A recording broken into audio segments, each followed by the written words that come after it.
కోల్కతా ఆర్జీకర్ హాస్పిటల్లో జరిగిన సంఘటన మీద మీ యొక్క స్పందన ఏంటి? అంటే అది ఒకటే హాస్పిటల్ కాదండి, ప్రతి గవర్నమెంట్ హాస్పిటల్ చూసినా సర్వీసెస్, డాక్టర్స్, ఎమర్జెన్సీ సర్వీసెస్ అనేది ఆమె కూడా 36 hours కంటిన్యూస్గా డ్యూటీ చేసిన ఒక అమ్మాయి మీద దాడులు చేయడం అనేది చాలా దారుణం.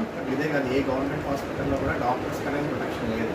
అర్ధరాత్రి అపరాత్రి లేకుండా కంటిన్యూస్గా డ్యూటీస్ చేస్తున్న వాళ్ళు డాక్టర్స్ అప్పుడే, వాళ్ళకి కూడా ప్రొటెక్షన్ కల్పించలేకపోతే అది చాలా జరగలేని విషయం. అది ఎందుకంటే 6 గంటలు కంటిన్యూస్గా డ్యూటీ చేసిన అమ్మాయికి ఒక క్యాజువాలిటీని ఎమర్జెన్సీలో ప్రొటెక్షన్ లేదు, ఆమెకు నిద్రపోవడానికి కూడా సరైన వసతి లేదు, ఆ గంట 2 గంటలు రెస్ట్ తీసుకోవడానికి వసతి లేదు అనేది చాలా దౌర్భాగ్యమైన విషయం. సొంత ప్రయోజనాలను పక్కన పెట్టి సర్వీస్ చేస్తున్న వాళ్ళు డాక్టర్స్ అప్పుడు దీని గురించి చట్టపరమైన తీసుకొచ్చి వాళ్ళకి గవర్నమెంట్ హాస్పిటల్లో ప్రొటెక్షన్ కల్పించడం, దాని మౌలిక వసతులు కల్పించాల్సిన అవసరం ఉంది.